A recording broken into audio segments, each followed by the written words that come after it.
بسم اللہ الرحمن الرحیم۔ شادی کے 1.5 سال بعد وہ اپنے کمرے میں اندھیرے میں لیٹی گھنگریالے بالوں کو انگلیوں سے گھماتے ہوئے کہیں ماضی میں کھو گئی۔ آج اس کا میٹرک کا آخر پیپر تھا اور اس سے زیادہ اسے خوشی اس بات کی تھی کہ اس کے بھائی کی شادی شروع تھی۔ گھر میں پہلی شادی تھی اور وہ اس شادی کو لے کر بہت ہی پرجوش اور خوش تھی۔ حاجی صاحب کے 3 بچے تھے، 2 بیٹے اور 1 بیٹی۔ اس کا نمبر دوسرا تھا مگر وہ اپنے گھر کی لاڈلی سب سے لاڈلی بیٹی تھی۔ شادی والے گھر مہمانوں کا آنا جانا شروع ہو گیا تھا۔ سبھی مہمان یعنی اس کی پھپھو، خالہ، ماموں، چاچو اور ان کے بچوں سے وہ بہت ہی گرم جوشی اور خوش دلی سے ملی۔ اپنی باتوں اور عادتوں سے اسے سب کا دل جتنا تو آتا ہی تھا۔ بازار جانے کے لیے وہ جیسے ہی نکلنے لگی تو سامنے اس کی بچپن کی دوست باہیں پھیلائے کھڑی تھی۔ پھر تو یوں سمجھو کہ اس کی خوشی کا ٹھکانہ نہ رہا۔ ماریا سے ملنے کے بعد اس نے ساتھ کھڑے لڑکے پر ایک نظر ڈالی تو ماریا سمجھ گئی اور بولی، ان سے ملو، یہ ہے میرے بھائی۔ یار تم بھول گئی کتنا تنگ کرتے تھے ہم ان کو۔ اس سے پہلے کہ حماد کچھ کہتا اس نے اپنے بھائی کو آواز دی، بھائی شمشاد خالہ کے بچے آئے ہیں، ان کو ساتھ لی جائیں۔ اور پھر ماریا کا ہاتھ پکڑ کر کمرے میں چلی گئی۔ وہ پوری شادی میں بس ایک چیز بہت اچھے سے محسوس کر رہی تھی کہ حماد کی نظریں ہر وقت اس کا تعاقب کرتی رہتی ہیں۔ شادی ختم ہو چکی تھی مگر اس کے ذہن میں ابھی بھی کہیں نہ کہیں حماد کا یوں دیکھنا اور اس سے بات کرنے کے موقع ڈھونڈنا باقی تھا۔ اسی سوچ میں اس کے موبائل کی رنگ بجی تو انجان نمبر سے کال تھا۔ کال اٹھاتے ہی اس کے کانوں میں حماد کی آواز پڑی اور یوں ان کے بات کرنے کا سلسلہ شروع ہو گیا۔ اور کب کیسے محبت نے جنم لے لیا، دونوں ہی اس بات سے انجان تھے۔ دیکھتے دیکھتے 2 سال گزر گئے اور اب گھر میں اس کی شادی کی باتیں ہونے لگیں۔ حماد سے بات کرتے کرتے اسے یاد آیا کہ کل کچھ لوگ اسے دیکھنے آ رہے ہیں اور یہ بات اس نے حماد کو بتائی تو اس نے پوچھا کہ تم کیا چاہتی ہو؟ بنا کچھ سوچے سمجھے اس نے کہہ دیا، صرف تمہیں اور بس تمہیں۔ تو بس تم ابھی کچھ بھی بول کر ٹال دو، اور ایسا ہی ہوا۔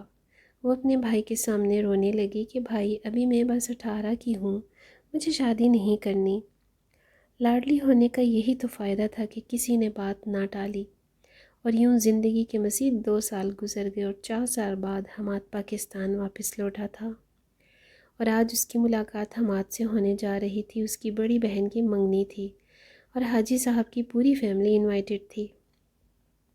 گاؤں پہنچ کر سب نے مل بیٹھ کر کھانا کھایا اور آرام کے لیے اپنے اپنے کمروں میں چلے گئے۔ گاؤں میں ہمیشہ دوپہر کے کھانے کے بعد ہی یہی روٹین تھی۔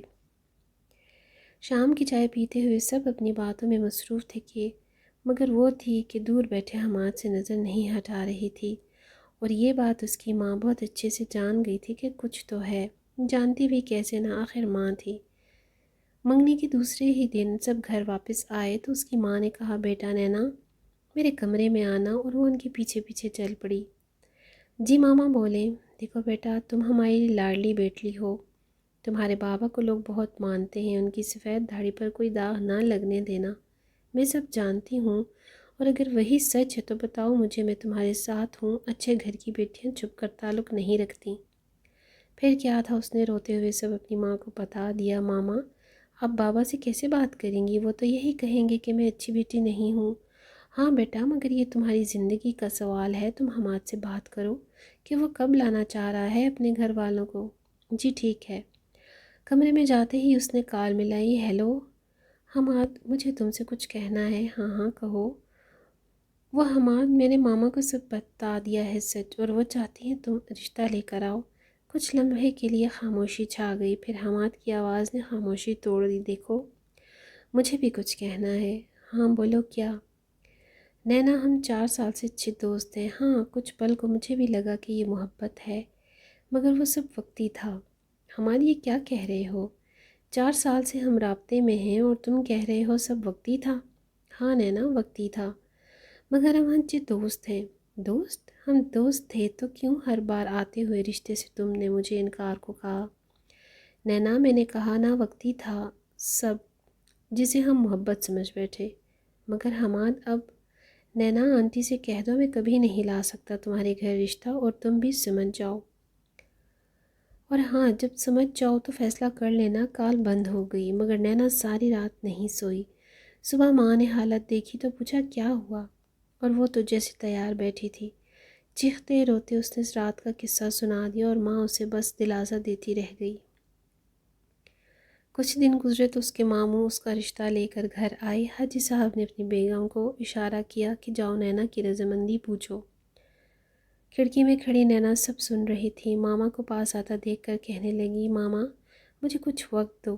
اور پھر ساری رات اور دن گزرنے کے بعد جب حاجی صاحب کو کہتے سنا کہ میں اپنی بیٹی سے خود پوچھوں گا تو اس کے دل میں ایک عجیب سا درد پیدا ہوا۔ وہ اپنے بابا کو انکار نہیں کر سکتی تھی مگر ساری زندگی وہ اپنے ہونے والے شوہر کو بھی دھوکہ نہیں دینا چاہتی تھی۔ اسے فیصلہ کرنا تھا اور کرنا بھی ابھی لازم تھا۔ اس کے کانوں میں ایک ہی بات تھی، ان کی سفید داڑھی پر کوئی داغ نہ لگنے دینا، داغ نہ لگنے دینا۔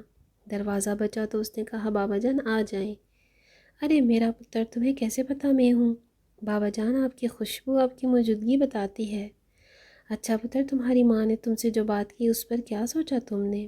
وہ رونے لگی۔ نہ پتر آخری فیصلہ تیرا ہی ہوگا، بولو پتر۔ بابا جیسے آپ خوش اور پتر تم، میں بھی خوش رہوں گی، آپ کا فیصلہ غلط نہیں ہو سکتا۔ اور پھر 2 ماہ بعد اس کی شادی ہو گئی۔ یہ سب سوچتے سوچتے اس کی آنکھوں سے کب آنسو بہہ نکلے اسے اندازہ ہی نہ ہوا۔ دروازے کی آواز پر وہ اپنی سوچ سے باہر آئی اور شیشے کے سامنے کھڑے ہو کر خود سے پوچھنے لگی کیا آخری فیصلہ میرا تھا؟ ہاں میرا تھا۔ کیا میں خوش ہوں؟ ہاں میں خوش ہوں۔ سب کہتے ہیں میں خوش ہوں۔ اور پھر مسکراتی ہوئی کچن کی طرف بڑھ گئی۔